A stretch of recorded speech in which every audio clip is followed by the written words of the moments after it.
Muito bem, senhoras e senhores, vamos dar início à nossa última palestra desta tarde. Teremos a seguir a palestra intitulada Materiais e Tecnologias Inovadoras Usadas pelos DRs. Para presidir os trabalhos da mesa, teremos a participação do senhor Jamil Mejide, da Impotran. E como secretário da mesa, teremos a participação do senhor Bruno Belisário Elias, do DRMG. Inicialmente, vamos ouvir as considerações do presidente da mesa, o senhor Jamil Mejide.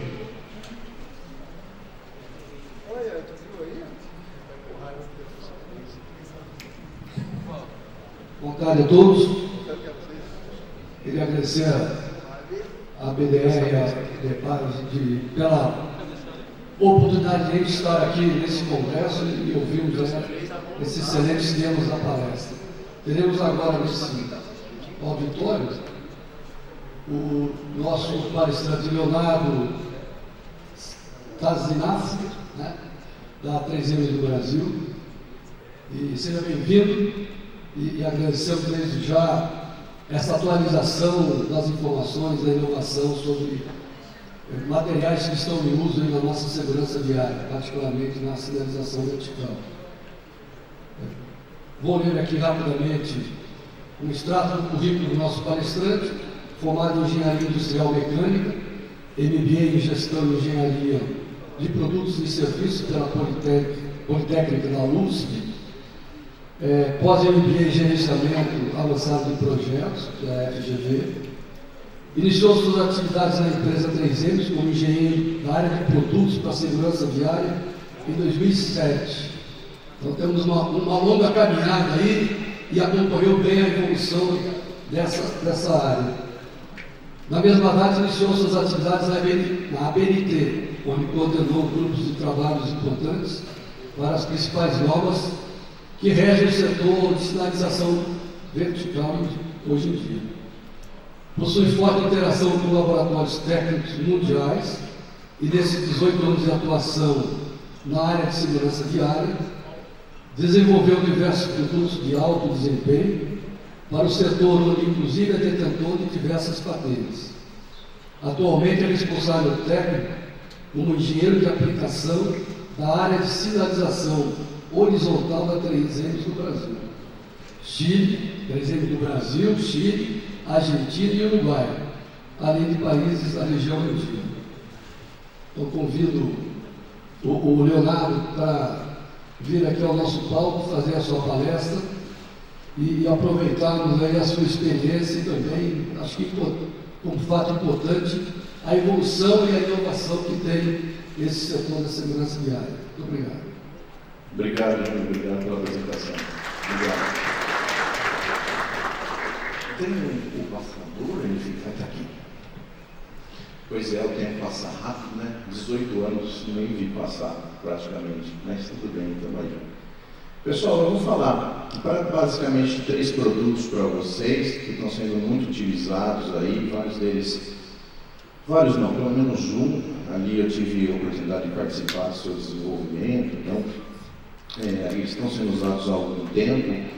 Alguns mais novos aí, mas que têm ajudado bastante os usuários das vias aí, inclusive com aplicações nessas verbas de inovações do DR, por exemplo, no Proseg. Eu vou passar alguns vídeos para servir de estímulo para vocês conhecerem também e replicar, né, as boas práticas para serem replicadas.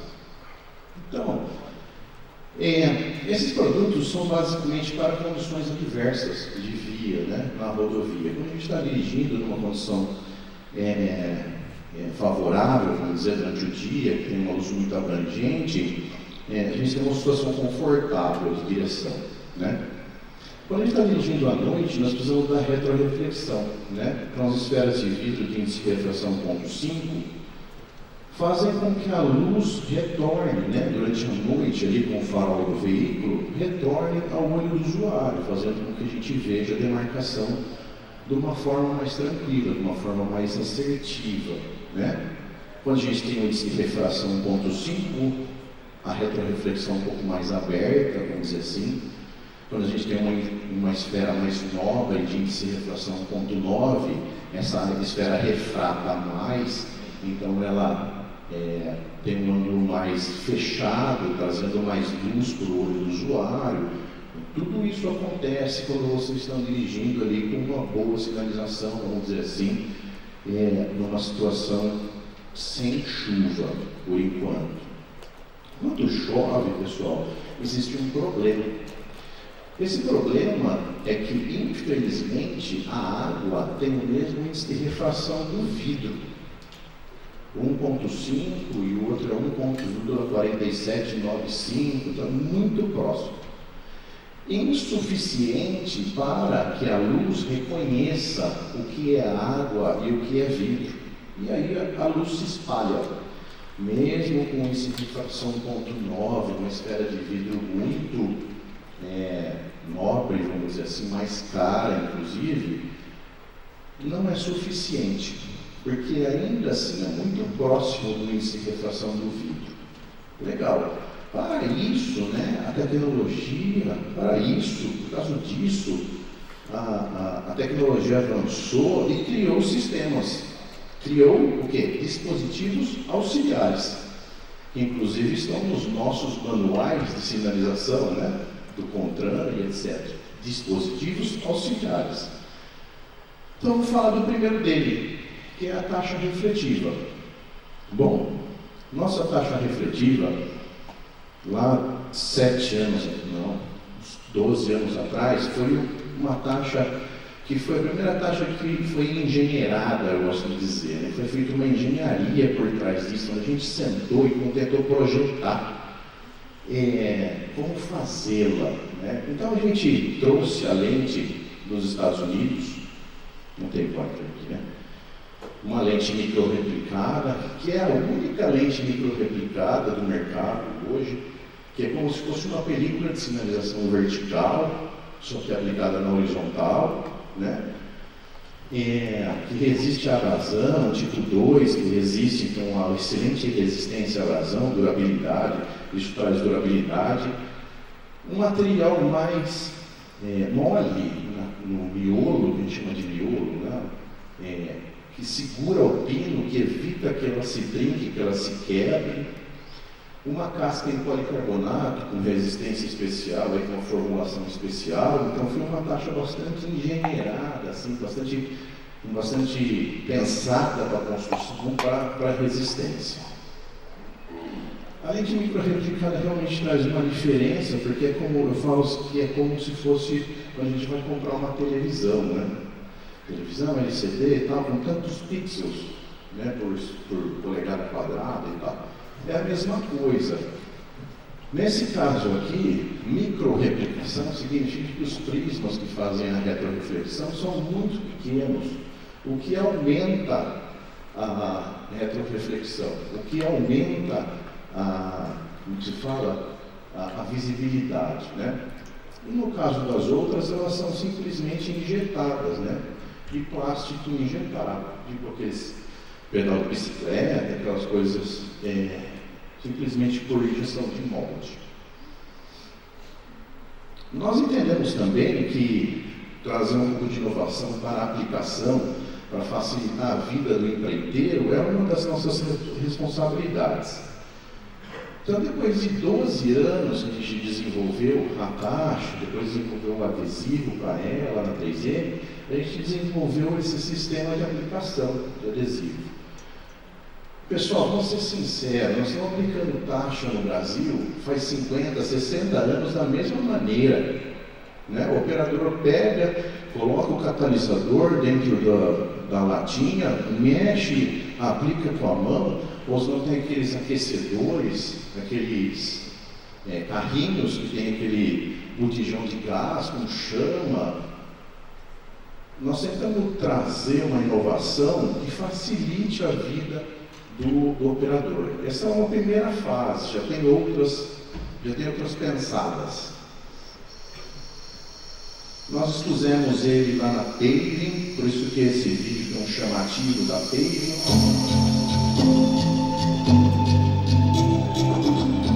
Ele funciona com adesivo a frio.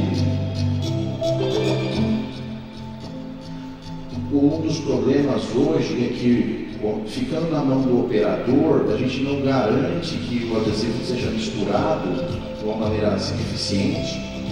Ele pode colocar mais catalisador, menos catalisador. Esse equipamento ele tira isso da mão do operador, enche um compartimento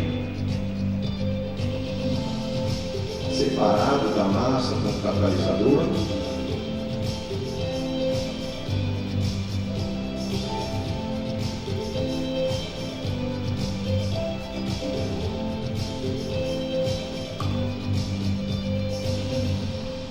Funciona só com pressão pneumática.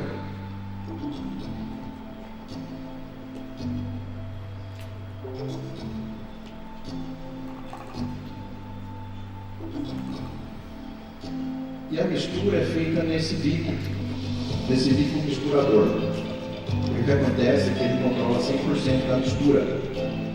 E ele consegue fazer as pocinhas perfeitas, com regulagem. Eu posso fazer uma poça maior, fazer uma poça menor, pavimento aberto, pavimento mais fechado. E ele tem a precisão de mais um grama de uma pocinha para outra. O que traz economia também para o operador.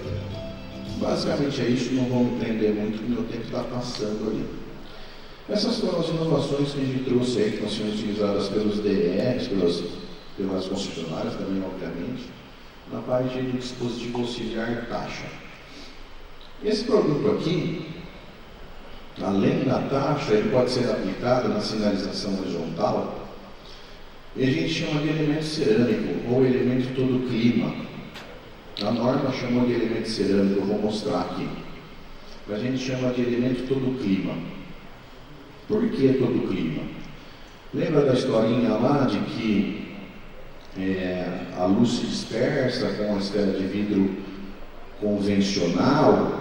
A gente não pode chamar isso de esfera de vidro porque ele não é uma esfera. Ele é um conglomerado de várias esferas. Então a gente chama de elemento cerâmico. E aí, qual a diferença dele? A diferença é que ele traz uma esfera incorporada ali no seu satélite, né? Em sua volta, ao seu redor de um núcleo, que tem índice de refração de 2,4. E a água tinha 1,5, lembra? 1,4795. 2,4 para 1,5 é muito diferente. Aí sim a água encontra o seu caminho. Ela consegue fazer a retroreflexão e retornar para o olho do usuário de uma maneira eficiente. Então, quando tem a lâmina de água por cima, agora, ao invés de se perder a luz, nós temos um aproveitamento da luz. A gente consegue enxergar a sinalização. Essa é uma foto bem simples que a gente faz, é muito prático, porque aqui é uma bandejinha, desse tamanho assim, uma bandejinha, e aí a gente põe água nela e põe metade das chapas pintadas com esse material, com material convencional. E é interessante porque onde está na água, a sinalização convencional, com esfera de vidro de 1,5, a normal que a gente pinta todo dia por aí, ela se apaga, por causa desse problema que eu falei. E onde tem um elemento cerâmico, ele continua devolvendo a luz, nesse caso da câmera, né, que tinha aqui fora. Aqui tem os dois materiais. O interessante é que quando está seco, o de 2,4 não funciona, ele está desligado. Ele refrata tanto a luz que ele não devolve a luz corretamente quando está seco, ele funciona só quando está molhado. Tem um vídeo microscópico que mostra bem legal isso. Se você quiser dar uma adiantadinha no vídeo, senão ele é um pouco moroso.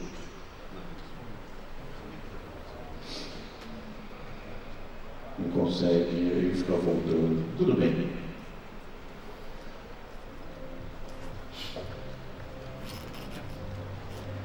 Vou explicar aqui para ser mais fácil. O que acontece é um vídeo bem microscópico, bem aproximado, vamos dizer assim. Aqui a gente tem as esferas de vidro de 1.5 e os elementos cerâmicos de 1.9. Está seco. Está seco. E esses daqui estão apagados, né? Vejam o que vai acontecer com esse conjunto aqui quando cai a água. Todos esses estavam apagados. Ele passa a brilhar. E os que estavam brilhando, eles se apagam. Eles se apagam. Então ele inverte, inclusive as esferas de vidro, né? Todas se apagaram. Então, na verdade, ele inverte. Legal. Essa é uma demonstração que realizaram nos Estados Unidos, muito legal, que eu gosto sempre de passar, que é uma demonstração real. Vocês vão ver ali que tem um caminhão-pipa jogando água sobre a demarcação. E ele molhou tudo a via, né? E ele vai entrar agora no trecho onde tem esse material aplicado.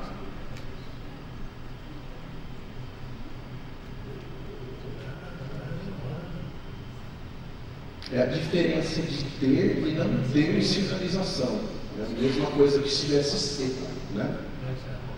Eu fiz um vídeo desse também, né? Eu mesmo para provar que não era nenhuma montagem, só que ele foi feito com um pouco menos de orçamento. Eu tenho 2 operadores ali que estão simplesmente despejando água com um galão na mão, um galão, jogando água na demarcação. E eu estou no passageiro da caminhonete fazendo a filmagem. E aí, nesse determinado momento, eles continuam molhando e eles molham a demarcação com esse produto. É simplesmente a mesma coisa que não se estivesse molhando. E aí continua ali para frente seco. Então, legal. Produto normatizado, já na BNT, elementos, esferas de vidro duplo cerâmico, etc.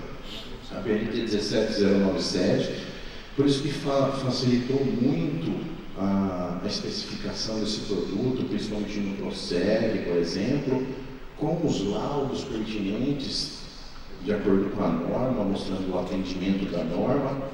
Muito utilizado no PROSEG, por exemplo, o AT5, nosso parceiro ICD, fez a pintura com esse elemento, utilizou a verba de inovação, fez a pintura. E esse material já está pelo menos uns 8 meses aplicado lá. A gente tem feito um acompanhamento, o material tem performado muito legal. Eles fizeram até um vídeo falando e tal, da inovação. Observe o nível de retrorefletividade, e mesmo em seco, que o material traz. Estamos na BR-323, próximos aos quilômetros 182 e 183 sobre o Rio Ivaí. Esses materiais foram aplicados há 580 dias e ainda demonstram uma ótima retrorefletância, garantindo maior visibilidade e segurança das faixas de trânsito, especialmente à noite e em condições de baixa visibilidade. As microesferas de vidro foi pintado o bordo e o eixo, aqui esqueci de comentar, o eixo branco também, o bordo branco também foi pintado com o mesmo produto. Podemos observar as E aqui diferenças exatamente dos aqui benefícios de termina. cada material. Acompanhe com a gente E aqui é uma retro boa, tá, pessoal? Isso aqui é 300, 350 milicandelas. Só que quando a gente pinta esse material, com esse material, é meio que impressionante. Nós temos, por causa de uma coisa que a gente tem no Brasil ainda, que a gente insiste em medir a 15 metros, né? Então a gente tem pelo menos 30% a mais de retrorefletividade que lá fora, né? Por exemplo, os Estados Unidos e Europa medem a 30 metros. Então, quando a gente mede com um refletômetro, esse material foi projetado para 30 metros. Quando a gente mede com um retrorefletômetro de 15, ele dá 1.200, 1.300 milicandelas. O pessoal acha que o refletor está errado, né? O que seria umas 800, 700 milicandelas no retrorefletômetro de 30.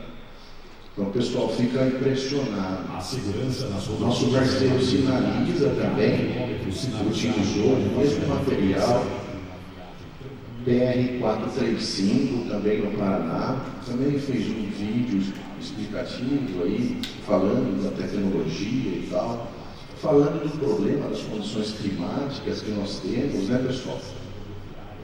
É bastante interessante, eu quis trazer para vocês também.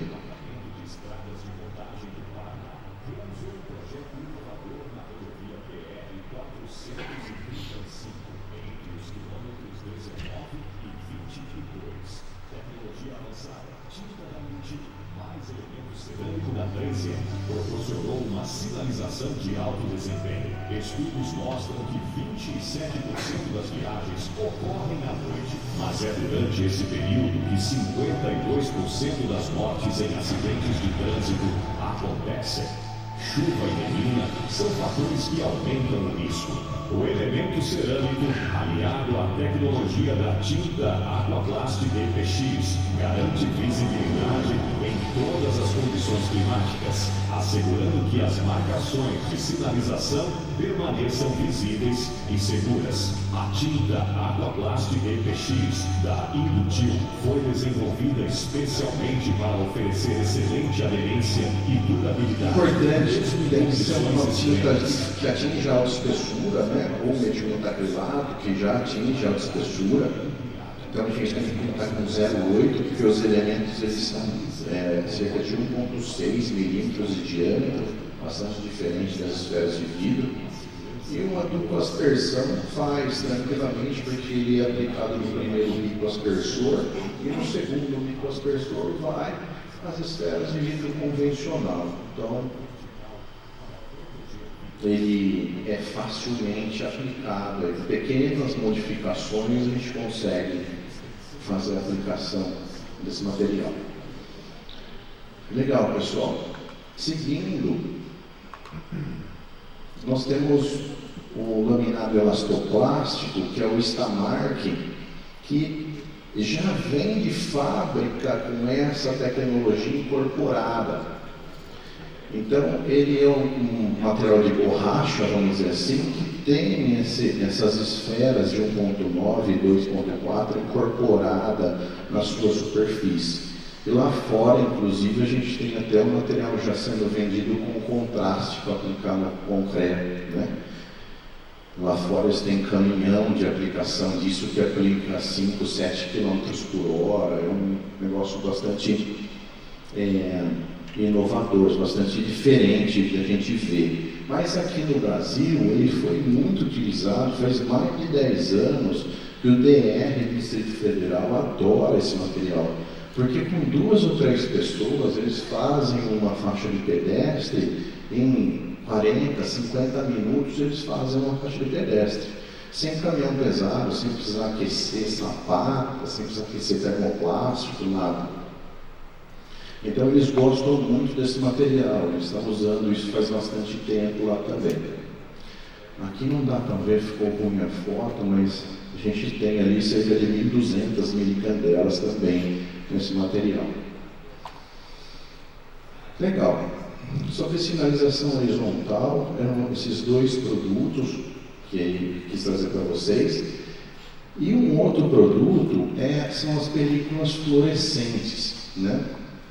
Que está sendo bastante utilizada e cada vez mais está sendo difundida no mercado nacional. Qual que é o benefício que ela traz, né? Nós temos elas em 3 versões, né? Do limão para sinalização convencional de placas, a película que é enrolável, né? Que ela você pode enrolar ela no final do dia, ela fica protegida, vamos dizer assim, o operador joga no caminhão, no outro dia ele desenrola ela, põe na beira da pista para sinalizar. É um laranja fluorescente. E os materiais para cone, né? Os materiais para sinalização temporária aí também, que são fluorescentes também, laranja fluorescente. Refletivo e laranja fluorescente. Exatamente, refletivo e fluorescente. Então ele soma a tecnologia, né, do grau diamante, aí, vamos dizer, do tipo 10 da BNT, onde ele tem 100% de retrorefletividade que atinge a placa, né, por causa do formato dos seus prismas, etc., com uma tecnologia de fluorescência, que trabalha a luz invisível, luz ultravioleta, transforma a luz invisível, né, ultravioleta, em luz visível. Como isso funciona? Tudo é frequência, pessoal. Todas as cores que a gente vê e tal, a luz é frequência. Então esse pedacinho aqui é exatamente o pedacinho que a gente enxerga, né? Um pouco mais para a esquerda, está ampliado aqui, né? Um pouco mais para a esquerda de vocês, perto do violeta, é o ultravioleta, né? E um pouco mais para a direita aqui, perto do vermelho, é o infravermelho. Né? Por isso que... Só que a gente não enxerga eles, né? Tudo numa escala em nanômetros. O que acontece é que a névoa, a neblina, nada mais é do que um monte de gotículas em suspensão. E quanto mais fina a frequência, quanto menor a frequência, mais ela transpassa essas gotículas, como se ela fosse desviando das gotículas. A frequência de luz maior não passa, mas o ultravioleta passa. E o fluorescente trabalha justamente com ultravioleta. Então, em trechos de serra, de neblina, ela é muito utilizada por causa disso. Porque, em função disso, a gente vê um destaque na sinalização. A gente consegue enxergar melhor as placas. E não estou falando nem de retroreflexão. Estou falando durante o dia sobre a neblina mesmo. E também, obviamente, à noite, por causa da retroreflexão que é mais alta, a gente enxerga melhor ela também. Então, na BR-323 também, Paraná, muitos trechos utilizam esse material e cada vez mais sendo difundido. Temos algumas opções, né, no laranja fluorescente, que eu já falei, no lima-limão fluorescente e no amarelo fluorescente. Então a diferença é muito clara, né? Por que aqui, né? Mas aqui não está na neblina, Leonardo. O que acontece? Acontece que no amanhecer e no entardecer, devido ao ângulo que o Sol está incidindo, né, naquele momento, naquele pedaço, naquela região, nós temos grande presença de luz ultravioleta também. Então é realmente um material que a gente fala que funciona 24/7 em qualquer condição climática.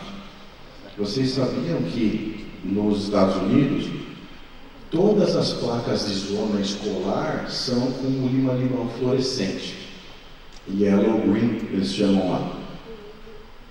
Por quê?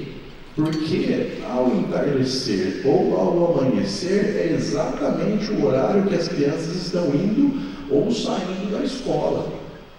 E lá eles levam isso muito a sério, né? A gente você não pode ultrapassar o ônibus escolar, tem placa de pare no ônibus escolar, eles levam isso muito a sério. Então isso é uma especificação muito antiga lá fora, que está sendo utilizada há muito tempo. Previsto na norma BNT também, inclusive na 14891, ele recomenda que em trechos sujeitos à neblina, o projetista deve especificar o uso de materiais fluorescentes conforme a 14644, a fim de aumentar a visibilidade e reduzir o risco de acidentes. Eu peguei um pedacinho da tabela da norma, bem pequeno, e lá ele fala, advertência terrestre ou aérea, quais materiais você pode utilizar. Então aqui ele recomenda o tipo 10. E o tipo 10 pode ser fluorescente. Profundo para legenda, obviamente, que é o preto legenda, né? Então por isso que é o tipo 4 ali. Certo? E eu diria que é indispensável para a zona de obra, porque por causa de tudo que a gente sabe, zona de obra tira o usuário, o motorista da sua zona de conforto, onde ele passa todo dia, então ele tem que ter mais atenção. A zona de obra, quando chove, é um problema, porque se você não tiver uma boa sinalização, você cai lá dentro do buraco, tem vários problemas em zona de obra que a gente podia passar. Aliás, existem apresentações só para a zona de obra. E esse material está contemplado, porque nesse amanhecer, no entardecer ou durante a condição climática adversa, ele ajuda demais também. É isso, pessoal. Não sei se falei muito rápido ou se me fiz ser compreendido, mas é isso. Se vocês tiverem perguntas, fiquem à vontade, tá? Obrigado.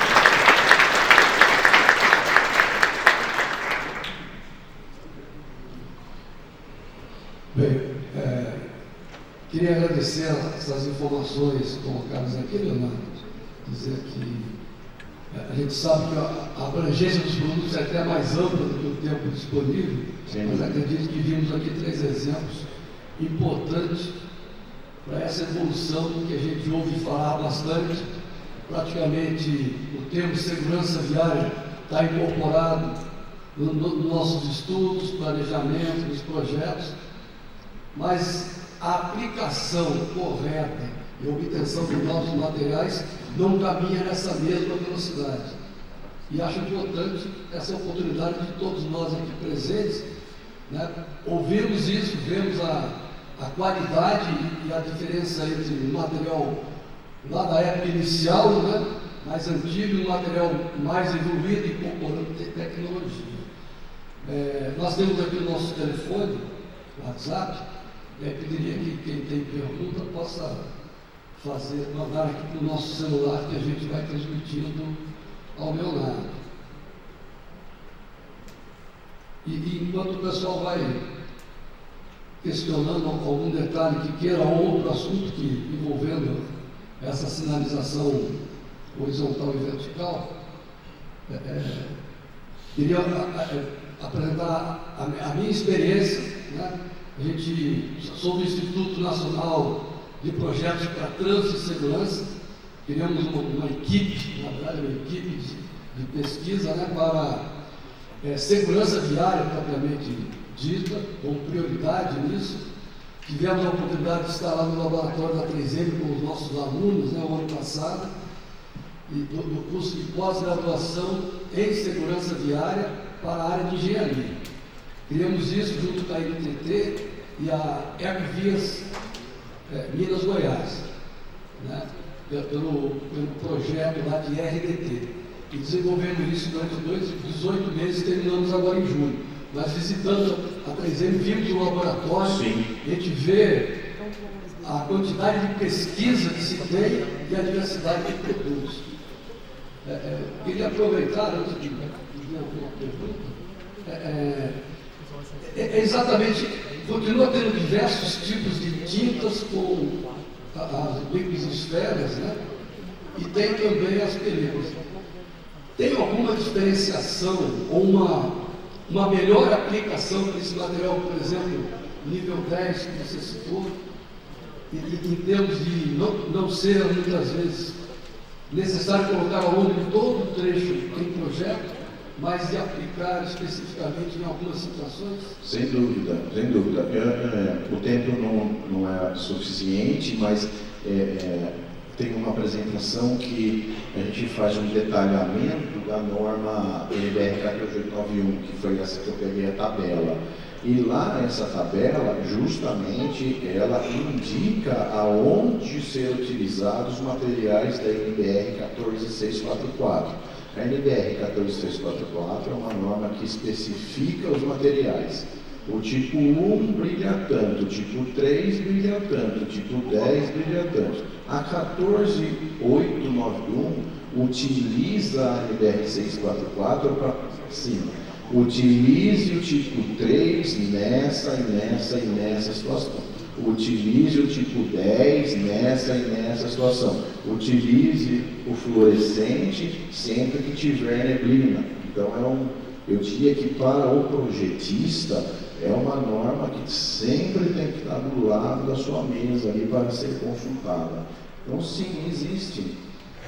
Eu, como engenheiro, sou o primeiro a dizer que não é necessário se aplicar o tipo 10, grau diamante e tal, em toda a rodovia. Não é necessário. Tanto é que o BR Legal aí é o maior exemplo que a gente tem, saiu muito bem especificado. Para essa situação você usa essa, para essa você usa essa de maior desempenho, justamente com base no quê? Na NBR 14891.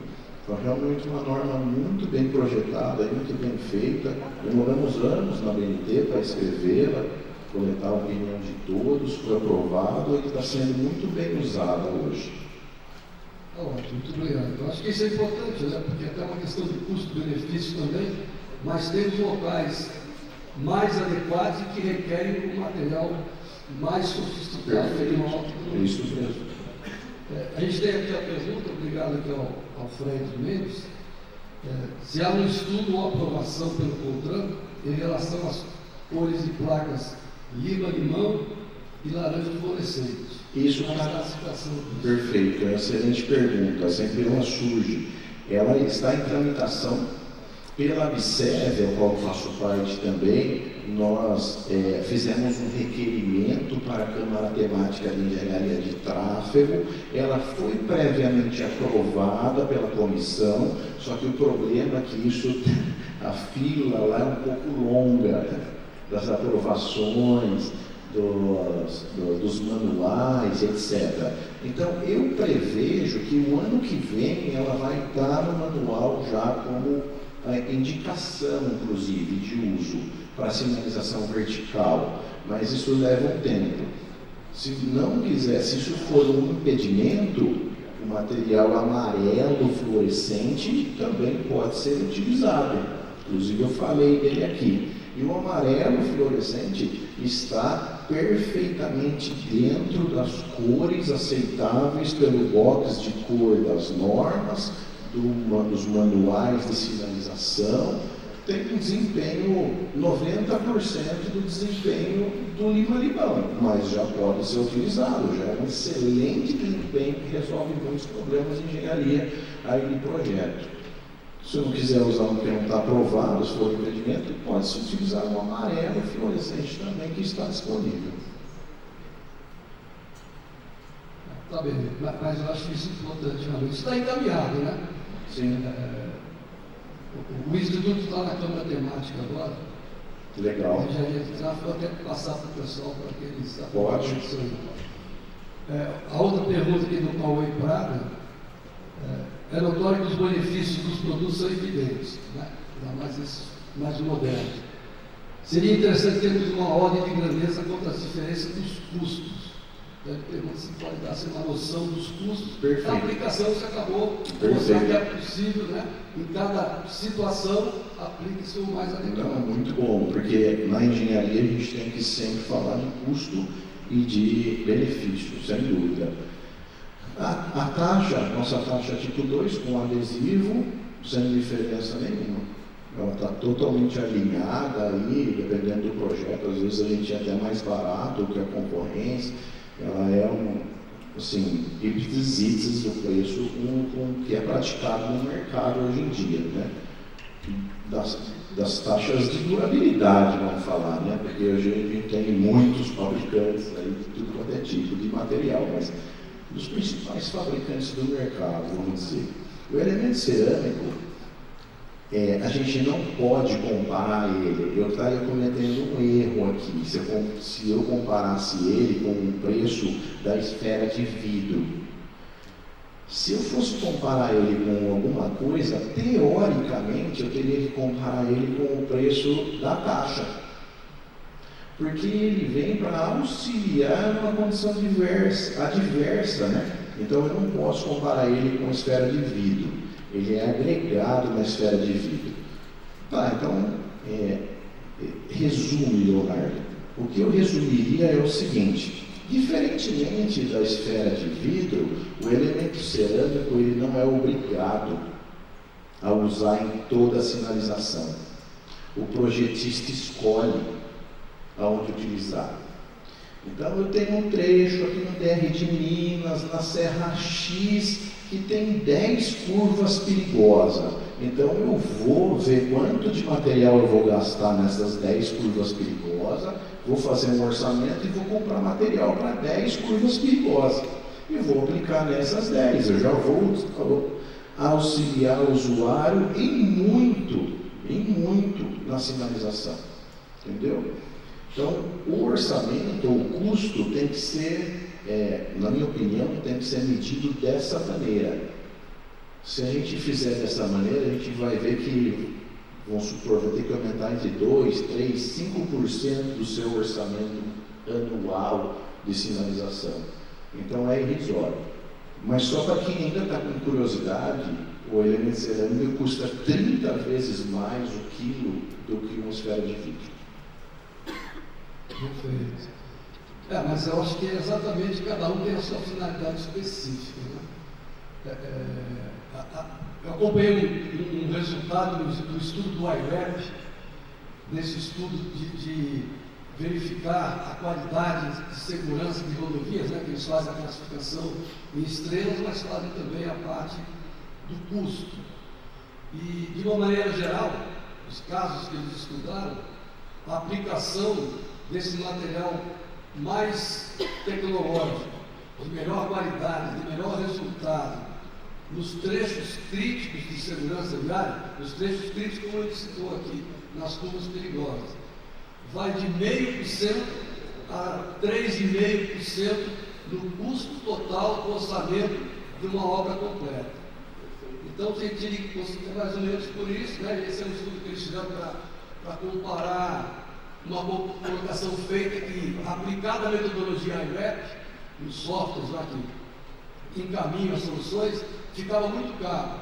Então, por isso que eles foram levantar quanto seria o custo. Então, digamos assim, aumentar 5%, arredondar, o custo da obra, mas nos locais necessários, a gente ter um material mais eficiente e que mitigue os acidentes, melhore o fluxo de tráfego, é compatível. Então, nós, engenheiros, temos que defender esse custo maior, que não é absurdo, mas com um resultado melhor para o usuário e para a operação da rodovia. Perfeito. Exatamente dessa maneira aqui. Exatamente.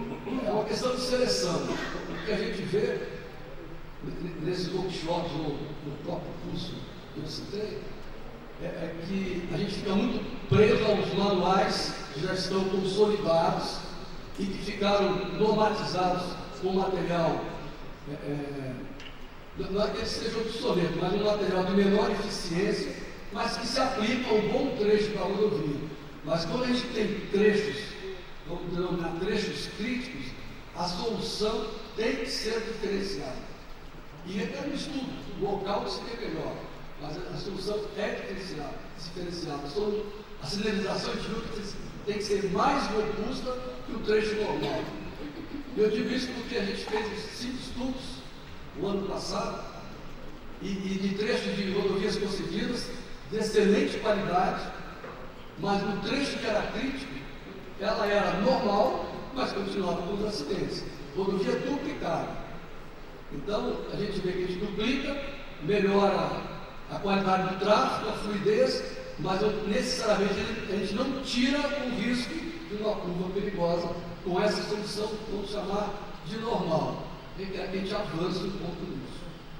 Tá bem, não sei se você quer encerrar, porque está acabando o nosso tempo. Perfeito, não, agradeço demais as explicações aí, e é justamente isso que eu penso também, e vários estudos comprovam exatamente o que você fala, e fiquem à vontade, pessoal, se vocês quiserem tirar dúvida, ou ainda voltarem pela feira, a gente pode conversar. Muito obrigado pela atenção de vocês.